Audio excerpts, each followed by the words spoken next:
नमस्कार। आज हम बात करेंगे बंगाल की, एक ऐसी कहानी की जो जितनी शानदार थी उतनी ही दुखद भी। ये कहानी है कि कैसे मुगल भारत का सबसे अमीर सूबा सिर्फ 177 सालों के अंदर पूरी तरह से बर्बाद हो गया। ये कहानी है बंगाल के उस लंबे और दर्दनाक पतन की। तो चलिए कहानी की शुरुआत वहीं से करते हैं जहां बंगाल अपने शिखर पर था। समझिए, बंगाल कोई मामूली जगह नहीं थी। ये मुगल साम्राज्य की इकोनॉमी की रीढ़ की हड्डी थी। उसका खजाना था, एक ऐसी जमीन जिसकी दौलत और कारीगरी के चर्चे पूरी दुनिया में थे। लेकिन ये सब कुछ बदल गया, और पता है कितने वक्त में? सिर्फ 177 सालों में। हिस्ट्री के हिसाब से देखें तो ये बस पलक झपकने जितना वक्त है। सोचिए, इतने से वक्त में इतनी बड़ी तबाही। तो सबसे बड़ा सवाल यही उठता है, आखिर ये सब खत्म कैसे हुआ? कैसे सोने की चिड़िया कहलाने वाला एक सूबा राख में तब्दील हो गया? चलिए आज इसी सवाल का जवाब ढूंढते हैं, परत दर परत। इस पूरी जटिल कहानी को आसानी से समझने के लिए हमने इसे 5 हिस्सों में बांटा है। पहले हम उस सफर को देखेंगे जो अमीरी से बर्बादी तक गया। फिर हम आर्थिक शोषण की गहराइयों में उतरेंगे। उसके बाद विभाजन की राजनीति को समझेंगे।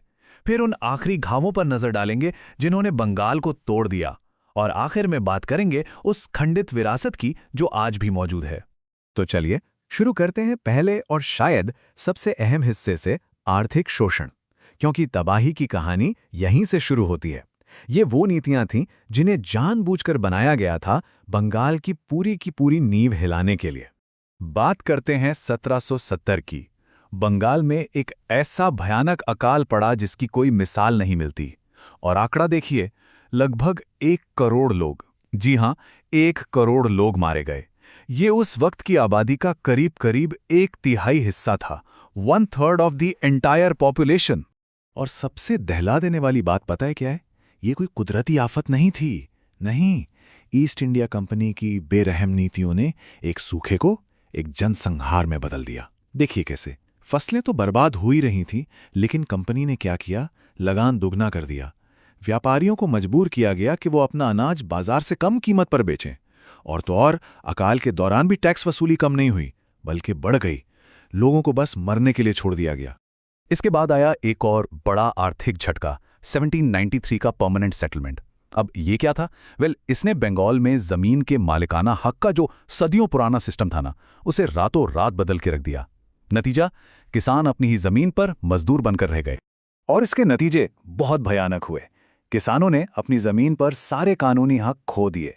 एक नई क्लास पैदा हुई जमींदारों की, जो शहरों में रहते थे और उन्हें खेतीबाड़ी में कोई दिलचस्पी नहीं थी, बस पैसा चाहिए था। तो हुआ ये कि गांव की दौलत निकलकर कलकत्ता के अमीरों की जेब में जाने लगी। और 1800 आते आते 60% से ज्यादा पुराने जमींदार परिवार अपनी जमीनें गंवा चुके थे। अब सिर्फ खेती ही नहीं, बंगाल की इंडस्ट्री की भी बात करते हैं। और इसका सबसे बड़ा उदाहरण है ढाका के मलमल। ये कोई आम कपड़ा नहीं था, ये एक लेजेंड था। इतना महीन, इतना मुलायम कि लोग इसे बुनी हुई हवा या बहता पानी कहते थे। सोचकर देखिए। लेकिन अंग्रेजों ने इसे भी जानबूझकर तबाह कर दिया। कैसे? देखिए, जब ब्रिटेन से कपड़ा भारत आता था तो उस पर 0 टैक्स, बिल्कुल ड्यूटी फ्री। लेकिन जब बंगाल का यही मलमल ब्रिटेन जाता था तो उस पर 70 से 80% का भारी भरकम टैक्स। ये सीधी सीधी एक तरफा लड़ाई थी। मकसद साफ था, अपने सबसे बड़े कॉम्पिटिटर को मार्केट से बाहर करना। और इस पूरी तबाही का इंसानों पर क्या असर हुआ, उसे H.H. विल्सन के इन शब्दों से बेहतर कोई नहीं बता सकता। उन्होंने 1826 में लिखा था, कपास बुनकरों की हड्डियां भारत के मैदानों को सफेद कर रही हैं। तो ये तो थी आर्थिक तबाही की कहानी, लेकिन बात यहीं खत्म नहीं होती। अब बंगाल की कहानी एक और मोड़ लेती है, और ये मोड़ है विभाजन की राजनीति का। अब हम उस दौर में चलेंगे जब एक एकजुट प्रांत को अंदर से और बाहर से तोड़ा जाने लगा। ये एक दशक बंगाल के लिए बहुत उथल-पुथल भरा था। देखिए, 1905 में लॉर्ड कर्जन ने बंगाल का बंटवारा कर दिया। वजह थी बांटो और राज करो, राष्ट्रवाद को कमजोर करना। इसके जवाब में पूरे बंगाल में स्वदेशी आंदोलन छिड़ गया। फिर 1906 में ढाका में ऑल इंडिया मुस्लिम लीग की स्थापना हुई, जिसने बंटवारे का समर्थन किया। और फिर 1911 में इतने विरोध के बावजूद बंटवारा तो रद्द कर दिया गया, लेकिन अंग्रेजों ने एक और चाल चली। उन्होंने ब्रिटिश इंडिया की राजधानी कलकत्ता से हटाकर दिल्ली शिफ्ट कर दी। ये बंगाल के कद पर एक बहुत बड़ा हमला था। अब हम कहानी के क्लाइमैक्स पर पहुंच रहे हैं, वो आखिरी घाव जिन्होंने बंगाल को तोड़कर रख दिया।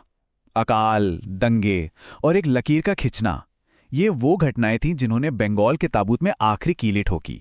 1770 के बाद बंगाल पर एक और बड़ा प्रहार हुआ, 1943 का अकाल, और इस बार मरने वालों की संख्या थी करीब 30 लाख। और फिर से वही कहानी, ये कोई कुदरती आफत नहीं थी, ये पूरी तरह से एक मानव निर्मित त्रासदी थी। चर्चिल के वॉर कैबिनेट ने ब्रिटिश सैनिकों को खिलाने के लिए बंगाल का चावल एक्सपोर्ट कर दिया, यहां तक कि हजारों नावें और चावल के भंडार नष्ट कर दिए गए। और जब मदद की गुहार लगाई गई तो चर्चिल ने खुद कई बार मदद भेजने से साफ मना कर दिया। ये एक ऐसी त्रासदी थी जिसे रोका जा सकता था, लेकिन रोका नहीं गया। और फिर वो दिन आया जिसने साथ रहने की सारी उम्मीदों को जलाकर राख कर दिया। 16 अगस्त 1946 मुस्लिम लीग ने डायरेक्ट एक्शन डे का ऐलान किया और कलकत्ता शहर दंगों और अराजकता की आग में डूब गया। सिर्फ 72 घंटों में, सिर्फ 3 दिनों में 10,000 लोग मारे गए। इस भयानक हिंसा ने बंगाल की किस्मत तय कर दी। अब बंटवारा होना तय था। और बंटवारे की प्रक्रिया कितनी बेतुकी और असंवेदनशील थी, इसका अंदाजा आप इसी बात से लगाइए कि ये जो बॉर्डर लाइन खींची गई, इसे एक ऐसे आदमी ने सिर्फ 5 हफ्तों में बनाया था जो इससे पहले कभी भारत आया ही नहीं था। उसे यहाँ की जमीन, यहाँ के लोगों के बारे में कुछ नहीं पता था। इस बंटवारे का आर्थिक असर कितना विनाशकारी था, इसका सबसे बड़ा उदाहरण है जूट इंडस्ट्री। समझिए, जूट उगता था पूर्वी बंगाल के खेतों में, जो पाकिस्तान का हिस्सा बन गया, और उस जूट को प्रोसेस करने वाली सारी मिलें थीं पश्चिम बंगाल में, जो भारत का हिस्सा बना। तो एक लाइन खींचने से हुआ क्या? कच्चा माल फैक्ट्री से कट गया, और नतीजा, बंगाल की पूरी जूट इंडस्ट्री पंगु हो गई और वो इस झटके से कभी पूरी तरह उभर ही नहीं पाई। तो चलिए अब इस कहानी के आखिरी हिस्से पर आते हैं, एक खंडित विरासत, और देखते हैं कि इस पूरे पतन के लिए कौन कौन जिम्मेदार था। एक निष्पक्ष मूल्यांकन करते हैं। देखिए, ये साफ है कि सबसे बड़ी जिम्मेदारी अंग्रेजों की थी। उनका आर्थिक शोषण और उनकी नीतियां ही इस तबाही की जड़ थीं। लेकिन भारतीय लीडरशिप की नाकामियों को भी नजरअंदाज नहीं किया जा सकता। इंडियन नेशनल कांग्रेस बंगाली मुसलमानों की उम्मीदों को पूरा करने में नाकाम रही। वहीं मुस्लिम लीग ने आर्थिक परेशानियों को सांप्रदायिक रंग दे दिया, और हिंदू महासभा ने भी एक हिंदू बहुल राज्य बनाने के लिए बंटवारे की मांग की। और आखिर में जब हम इस पूरी कहानी को एक साथ देखते हैं तो हमें पता चलता है कि ये कोई एक घटना नहीं थी, ये एक के बाद एक लगे झटकों की एक लंबी कड़ी थी।